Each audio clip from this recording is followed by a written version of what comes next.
So have you ever looked at your life and thought, this just doesn't feel like my own anymore? Like you're watching it almost through a lens, like almost like a movie, and something about it feels detached? Well, shout out to Eke Akers. He had done an episode a few weeks back, and he asked this very specific question. Do we feel like time is speeding up? Do we feel like time is not our own, that our life is not our own? And he had asked if anybody else had felt this way, and if so, to put it in the comments and explain why we thought we felt this way. So I felt my response was much too long to just leave in the comments. So here's my response to his question. And maybe you have felt that way too, almost like you're watching a movie of your life and that time just keeps speeding up. So welcome. My name is Lori. Thank you for joining me. And psychologists actually, I believe, call this disassociation or dissociation, when you're kind of just witnessing your life, but you don't feel like it's your own. And I even think from the spiritual perspective, it's called the observer effect. And I think it's a bit more rooted than that, definitely in human behavior and also from the soul's perspective. It happens when we get into this hypnotic loop, I'll call it, right? Where we're doing the same thing over and over and over and over. And with that routine, sometimes there's stress, there's noise, and I've said it multiple times that if you cannot sit in the stillness and you cannot block out some of that noise, then the soul's not going to have it be heard. And when our days blur together into what, I'll call this hypnotic loop, it drowns out that inner voice of ours. And the days will blur together. And we stop being present in our own story. And we start just going through the motions. And we start watching it instead of living it. Have you felt that way? And that's when time speeds up. And I would say this mostly happens in midlife or later. Not so much when you're younger, because you haven't experienced that much yet, and you have not been on repeat for decades. So, and this is where it gets really interesting. And this is where I wish I could have told my younger self this, to learn to be in the moment. When we do these routines over and over, we go into this like a hypnotic state, and our brain literally stops registering new memories, new thoughts, just because you're on autopilot. I mean, I know we've all experienced autopilot. And that's when the years feel like they disappear. Like you sort of just wake up and say, what happened to the last 10 years? Is this all there is? And it's because I believe we're in that hypnotic state. And you question, how did I get here? And as I said, this happens mostly in midlife. That's where it gets really intense. I mean, because at that point you've been a parent, you've been a partner, maybe a caretaker, an achiever, and you're just on repeat, day in and day out. And I know I felt this really strongly when my youngest went off to college almost 4 years ago. And though I had been going through a transition at that time anyways, that's when it really hit me, like, is this all there is?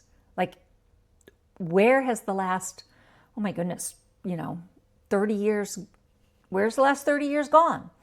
And what I realized is I had built my life around everybody else. And I sort of forgot who I was. And I got lost in myself. But the best part is you can wake up from this hypnotic state. I have. So if I can do it, anybody can do it. And you can reconnect with your life and start living again and being in the moment. And, I think the last episode I just did was talking about shifting your frequency. Shifting your frequency is one way to do this. But here's what helped me.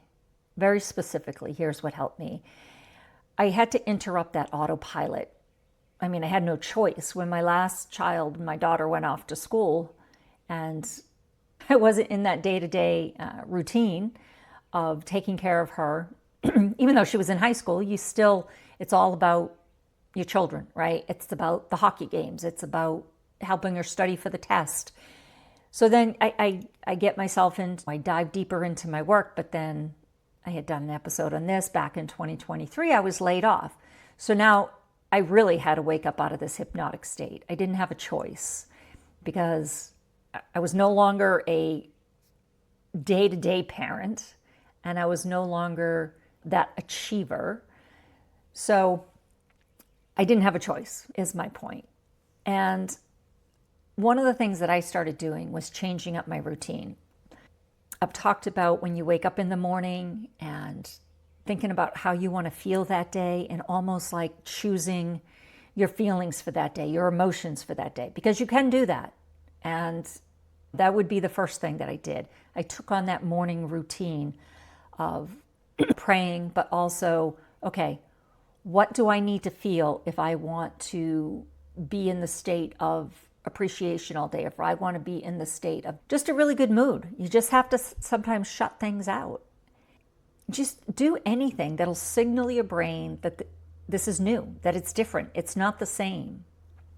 And that morning practice, you just start that soul-filled morning practice. And I also journal. I think I've shared that I have started journals years ago for all my kids, but I've also started them for my grandchildren. And today I have 2 grandchildren and I have a 3rd on the way. I still journal, not so much, about me or for me, but it's for my children, which that just moves the needle for me, just being able to leave them with instructions for life, if you would, to help them on their tough seasons. And I've also talked about decluttering.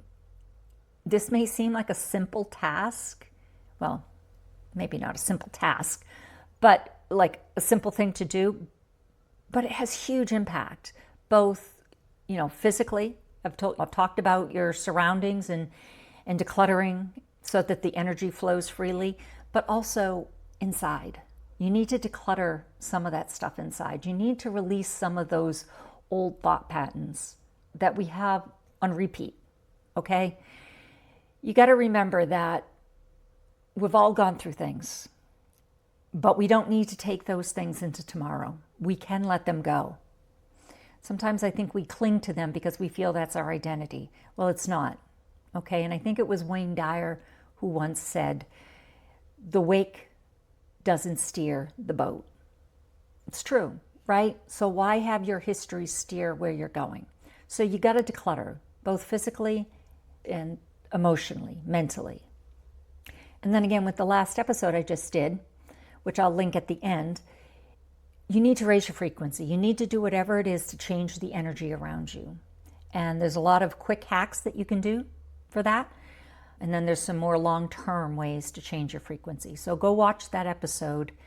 And I also will have a frequency vibrational toolkit in the description below. And that goes into a little bit more detail from my episode last week. So if life feels like a movie, don't panic and don't. It's not too late. It's not too late to get your life back. You can start at any time.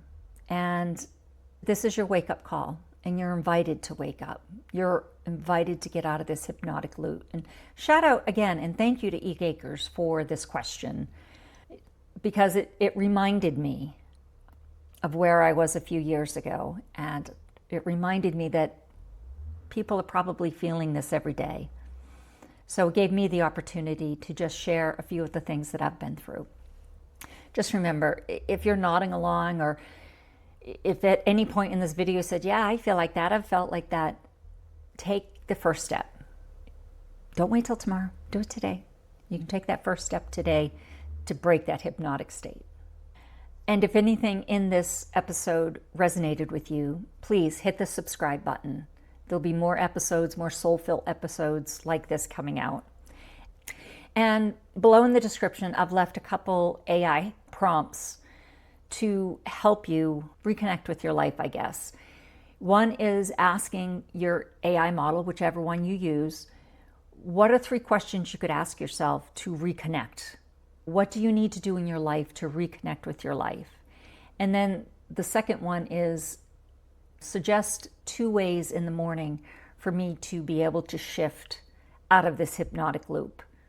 And this isn't something I can do for you because AI models learn your behavior, your personality. So it's going to give me a different response than what it gives you. So try them. Anyways, that's it. I hope to see you on the next episode. Subscribe, share this with somebody else. Remember, you're enough just the way you are, guys. I love you. And until next time.